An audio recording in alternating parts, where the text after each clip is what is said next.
नमस्कार मित्रांनो शेतकऱ्यांसाठी खूप मोठी आनंदाची बातमी आहे आणि ती म्हणजे मित्रांनो राज्य शासनाने सुरू केलेल्या नमो शेतकरी महासन्मान निधी योजनेचा पहिला हप्ता ज्या शेतकऱ्यांना मिळाला नाही तसेच ज्या शेतकऱ्यांना केंद्र सरकारच्या पीएम किसान सन्मान निधी योजनेचा 15वा हप्ता मिळाला नसेल किंवा त्यामागचे हप्ते मिळाले नसतील तर आता अशा शेतकऱ्यांना हे हप्ते मिळवण्याची सुवर्ण संधी शासनाकडून उपलब्ध करून देण्यात आली आहे। त्यामुळे या शेतकऱ्यांचे हे थांबलेले सर्व हप्ते हे मिळणार आहेत। तर ते कसे मिळणार आहेत मित्रांनो, चला जाणून घेऊया। तसेच चॅनलवर नवीन असाल तर चॅनलला सबस्क्राइब करून ठेवा। असेच नवनवीन आणि माहितीपूर्ण व्हिडिओ मी तुमच्यासाठी घेऊन येत असतो। तर चला मित्रांनो व्हिडिओ सुरू करूया।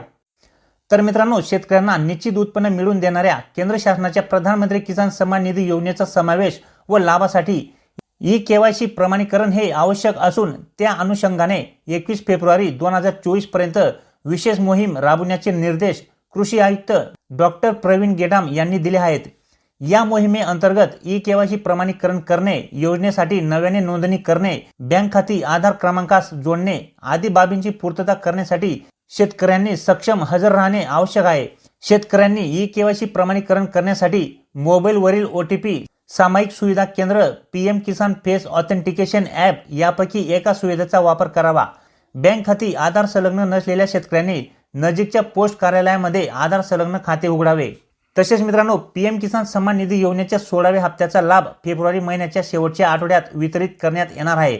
या मोहिमेत योजनेच्या निकषांच्या अधीन राहून आवश्यक बाबींची पूर्तता करून घ्यावी। या योजनेचा लाभ अदा केलेल्या लाभार्थ्यांनाच राज्य शासनाने सुरू केलेल्या नमो शेतकरी महासन्मान निधी योजनेचा लाभ सुद्धा अदा करण्यात येईल याची नोंद घ्यावी।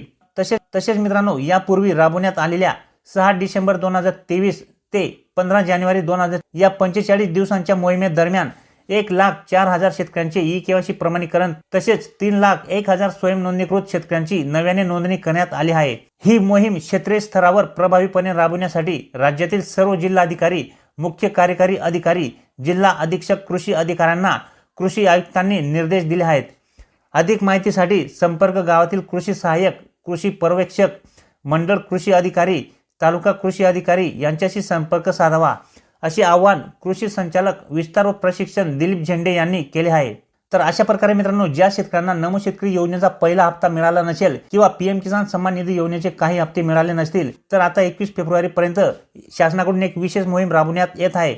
या विशेष मोहिमेअंतर्गत शेतकऱ्यांची ई-केवायसी केली जाणार आहे, तसेच बँक खाती आधार सोबत लिंक केली जाणार आहे इत्यादी राहिलेली कामे हे शेतकऱ्यांची केली जाणार आहेत, ज्यामुळे या शेतकऱ्यांचे थांबलेले सर्व हप्ते हे त्यांना मिळण्यास मदत होणार आहे। तसेच मित्रांनो सगळ्यात महत्त्वाचे म्हणजे पीएम किसान सन्मान निधी योजनेचा 16वा हप्ता सुद्धा फेब्रुवारी महिन्याच्या शेवटच्या आठवड्यात वितरित करण्यात येणार आहे। परंतु 16वा हप्ता देण्याबाबत शासनाकडून अजून कुठल्याही प्रकारची अधिकृत घोषणा नाहीये, त्यामुळे या ठिकाणी निश्चित तारीख ही सांगता येत नाही। परंतु सध्या मिळालेल्या माहितीनुसार या ठिकाणी पीएम किसान सन्मान निधी योजनेचा 16वा हप्ता हा फेब्रुवारी महिन्याच्या शेवटच्या आठवड्यात वितरित करण्याबाबत सांगण्यात आले आहे।